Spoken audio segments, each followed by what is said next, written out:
Assalamualaikum class. We are going to start chapter number 2, the derivatives. At first we have introduction to derivative. So by definition, the derivative is defined with the help of a function which is given as f prime of x is basically the representation of the derivative of f with respect to x. Limit h approaches to 0, f of x plus h minus f of x over h.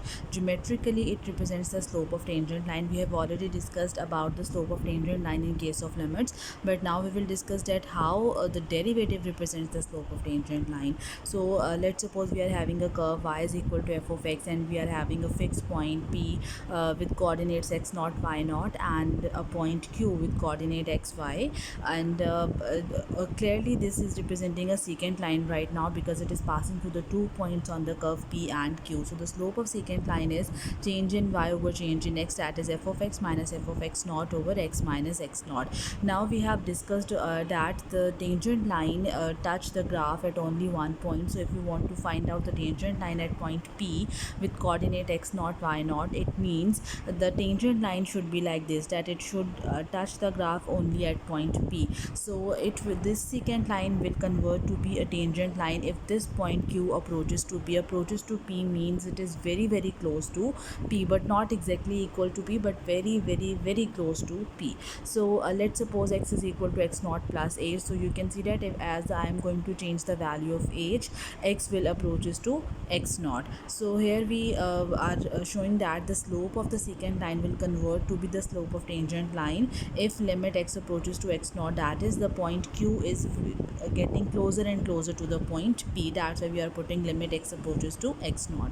Now in terms of h, you can write that limit h approaches to 0 because x is equal to x naught plus h. So if I want x to be very close to x naught, it means h should be 0. Now putting x is equal to x naught plus h and x minus x naught will be equal to h from there. So this is representing the derivative, which is basically the slope of the tangent line. But this was the by definition, but you do not need to solve the derivatives by definition. We will just use the techniques that are derived with the help of this definition.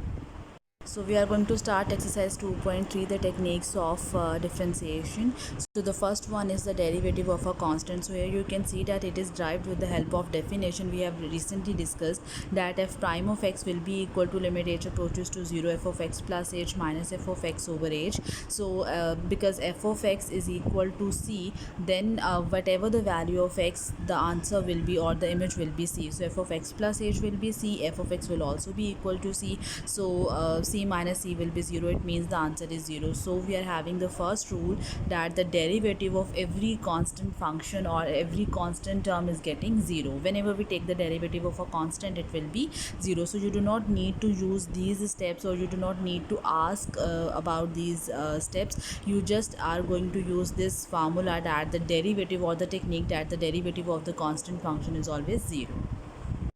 Here we have next one is the linear function, that the derivative of x is always 1 with respect to x. If we are taking the derivative of y with respect to y, then it will be also equal to 1. And we are having a power rule as well, that the derivative of x power n will be equal to n into x raised to the power n minus 1. So whatever the power is, it will become in the coefficient, and we will reduce power by 1. So here you can see that the derivative of x square is going to be 2 into x raised to the power 2 minus 1, that is 1, so 2x.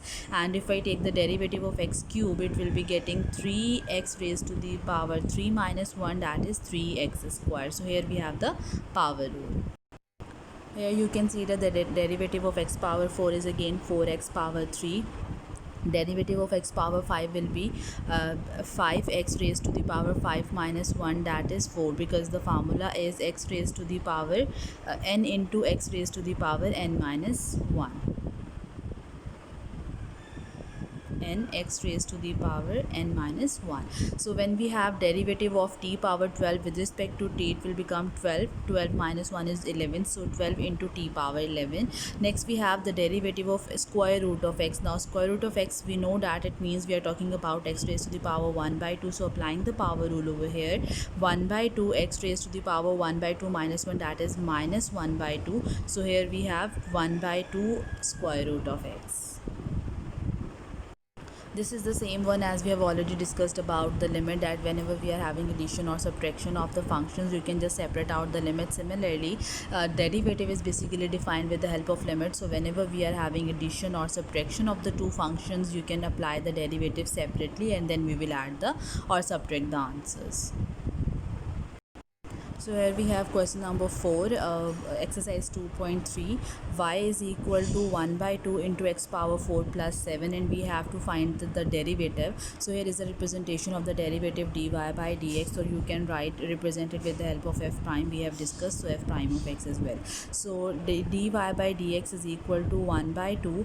Now we will apply the derivative on this one, because we have discussed that whenever we are having a constant coefficient, that is d by dx of 2x or 2 times of f of x, so this 2 or this constant will be taken out, and we will take the derivative of the function only. So 1 by 2 as it is, taking the derivative of this term, the derivative of x power 4 is getting 4x cube by the power rule, and the derivative of 7 will be 0, because the derivative of a constant term is always 0, so we get 2x cube as an answer. Then we have question number 6. Y is equal to square root of 2 into x plus 1 by square root of 2. So again, when we will apply the derivative, or we will take the derivative, this constant term will be as it is, and we will take the derivative of the function, which is x. So derivative of x is 1, so we are left with the square root of 2, because the derivative of constant term is already 0. Here we have question number 10. Here in these questions, we have to find out f prime of x, that is the derivative of f. So f of x is equal to square root of x plus 1 by x. So applying the power rule over here, f of x is equal to x power 1 by 2 plus x power minus 1. So its derivative is getting 1 by 2. Again, we will apply the power rule n, x raised to the power n minus 1, that is 1 by 2 minus 1. So 1 by 2 into x power minus 1 by 2. Applying the power rule over here as well, minus 1 into x power minus 2. So here we have the derivative. Then we have question number 14.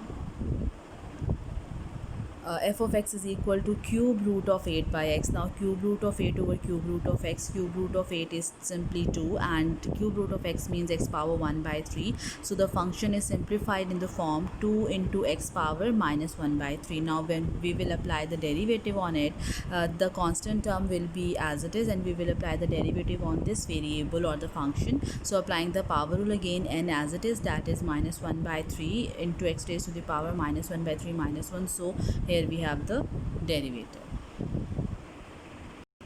Next we have to find out if y prime of 1 or dy by dx at x is equal to 1. Both are representing the same expression, that is, as we find out the functional value of a function at some point, similarly we are going to find out the derivative or the value of the derivative at some particular value of x, because the derivative itself is a function, so we can evaluate it at any point in its domain.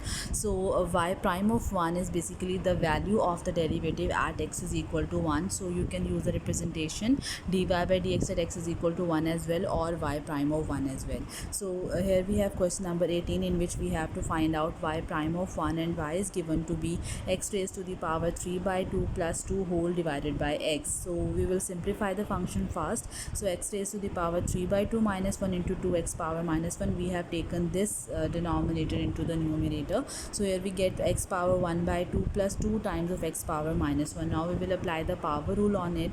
So y prime will be equal to 1 by 2 x power minus 1 by 2, 2 as it is being constant coefficient, and we will apply the power rule on this expression, that is minus 1 into x power minus 2. So here we have the simplified form, but we have to evaluate y prime of 1, so we will put x is equal to 1 here, and here we get the final answer, which is minus 3 by 2.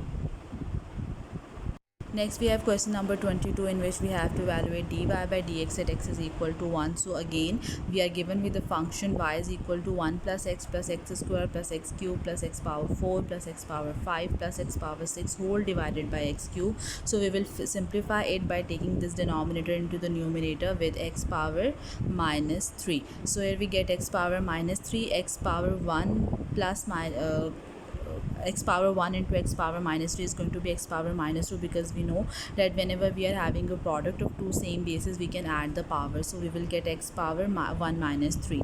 Then we will solve this one, that is x raised to the power 2 minus 3, so minus 1. Then x power 3 minus 3, that is 0, so x power 0 is getting 1. Then we will multiply these two terms, that is x raised to the power 4 minus 3, so we are left with x power 5 minus 3, that is 2, and 6 minus 3, that is 3. So here we have the simplified form of the function, and then applying the power rule on these terms, we get this expression, and then simply putting x is equal to 1 in the expression, we get x is equal to 0, that is dy by dx at x is equal to 1 is getting 0. Next we have question number 30. We have to evaluate dc by dr. So here you can see that the function is representing with the help of c, and we are taking the derivative with respect to r. So as c is equal to 2 pi r, so taking the derivative with respect to r, we get 2 pi. It is just the change of the variable or the notation, that's it, but the other rules are the same. So the next topic is higher order derivative. So what is meant by the higher order derivative? It means the derivative of derivatives. For example, if y is equal to f of x is our function, so when we will apply the derivative on it, we get dy by dx, that is the first derivative. And if I take the derivative of this derivative, because derivative itself is a function, so we can take the derivative of it as well. So taking the derivative of the derivative means we're talking about the second derivative or the second order derivative. Then we will apply the derivative on it, that is the third order derivative, which is represented with d power 3y over dx cube. For example, if y is given to be x power 5 plus 2x, so its first derivative will be 5x power 4 plus 2 by applying the power rule. And then we will apply the derivative on this function, that is the derivative of the derivative, which is basically the second derivative. So 5 as it is, we will apply the derivative on x power 4, 4x power 3, and the derivative is 2 is 0, so 5 into 4 is 20x power 3. Then we will take the derivative of the second derivative to get the third derivative, so 20 as it is, 3x square by power rule, so 20 into 3 is 60x square. So here we have the higher order derivatives.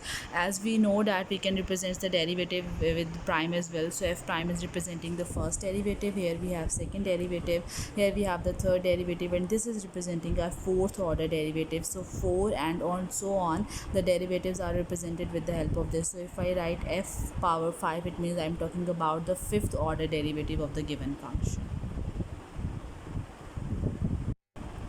For example, if we are given with the function 3x power 4 minus 2x cube plus x square minus 4x plus 2, so its first derivative will be 12x cube, applying the power rule over here, minus 6x square plus 2x minus 4. Then we will take the derivative of this function to get the second derivative. Here we have the third derivative, and taking the derivative of this, we get 72, that is the fourth order derivative. And now we're having a constant function, so its fifth derivative will be 0. So you can see that if the maximum power of the polynomial is 4, then we are able to find out the fourth order derivatives, and its fifth order derivative will be 0.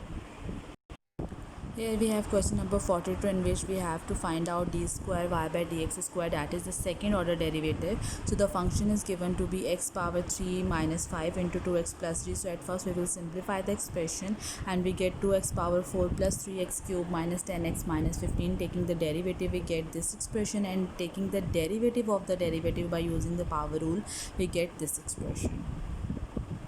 Here we have question number 44. We have to find out y triple derivative, that is y is equal to 3x power minus 2 plus 4x power minus 1 plus x. So we will apply the first derivative, which is minus 6x power minus 3 minus 4x power minus 2 plus 1 by applying the power rule. Then we will take the derivative of this derivative, which is the second order derivative, and here we have the third order derivative. Here we have the part C, in which again we have to find out the third derivative. A, B and C are constant, so the derivative of C is 0, and applying the power rule on x power 4, we get 4ax cube 2bx. Applying the power rule on this expression, we get this answer, and here we have the third order derivative. Next we have to evaluate in question number 46 d power 4y over dx power 4 at x is equal to 1. It means the value of the fourth order derivative at x is equal to 1, where y is given to be 6 over x power 4, that is 6 into x power minus 4. So applying the power rule over here, we get the first derivative, here we have the second derivative. Here we have the third derivative, then fourth derivative, and then we will put x is equal to 1 and we will get the final answer. Here we have question number 47. Show that y is equal to x cube plus 3x plus 1 satisfies this equation. It means when we will put the value of these derivatives, the answer must be equal to the right hand side, that is 0. So the function is given to be x cube plus 3x plus 1. Its first derivative will be 3x square plus 3, second derivative will be 6x, and the third derivative is 6. So inserting the values in the left hand side, we get 0, which is equal to the right hand side.